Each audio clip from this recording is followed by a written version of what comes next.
you will hear two people discussing the life of an artist. First, you have some time to look at questions 1 to 6.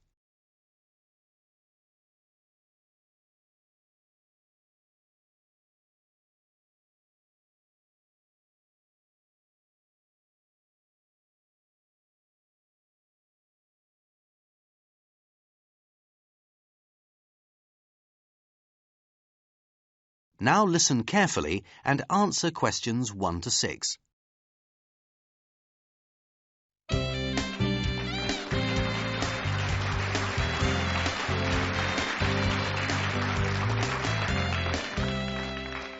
Good evening and welcome to this week's edition of Radio Art Club. With us in the studio is Martin Wade, who is an art dealer, and he's here to talk to us about a man called John Gould. Welcome, Martin. Good evening. John Gould, if I'm right, was known as the Birdman. But who was he really? Well, Gould was a man of many parts. I suppose that first and foremost he was an artist.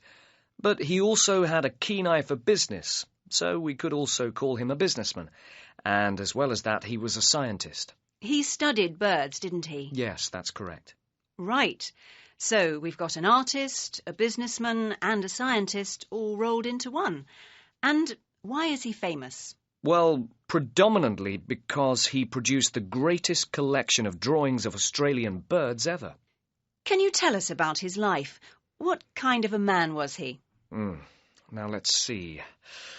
He was born in England in 1804. And he lived for 76 years, so he had a comparatively long and productive life. He had no formal education, and when he was a young man in the 1820s, he worked as a gardener in Kew Gardens in London. And then, because of his interest in animals, he was made curator of a museum, in fact, the Zoological Museum in London. Right, so he had quite a few interests. Absolutely. He and his wife together.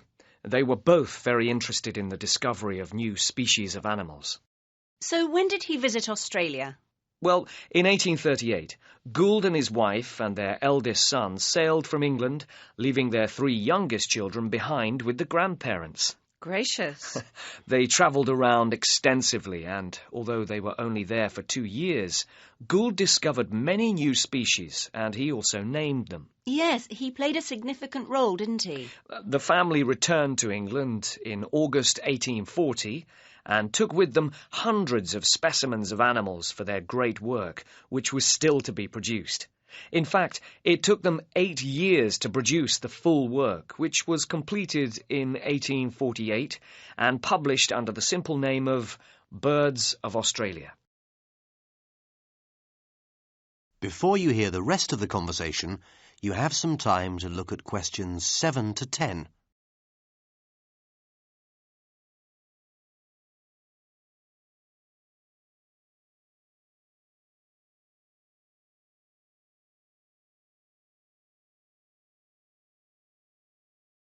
Now listen and answer questions 7 to 10.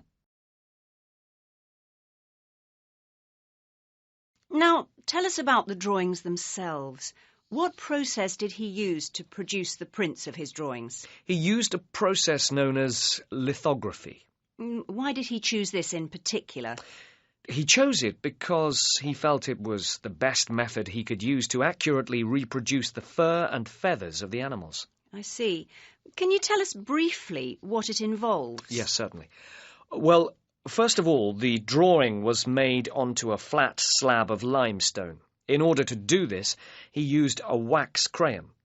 You don't need any technical skill to do this, other than an ability to draw. Which John Gould obviously had. Yes, that's right. Then, when he'd done the first drawing, he wet the stone and applied the ink. Where the stone was wet, the ink didn't stick. That's how he got the outline. Aha. Then the inky picture was transferred to a piece of paper using a special printing press. Simple. Many of the prints are coloured. How did they do this? Well, it was a slow and laborious job. Each individual picture was coloured by hand. Right. That must have taken some patience, and I suppose that's why the result is so incredible. Yes. And how many prints did he produce? We think he produced about 250 of each, but there's no way of telling how many have survived the 150 years that have passed since then. Which is why the few examples that we have are so valuable, especially as many of the animals he drew are now extinct. That's absolutely fascinating. Thank you so much for joining us this evening. Pleasure. That is the end of section 3. You now have half a minute to check your answers.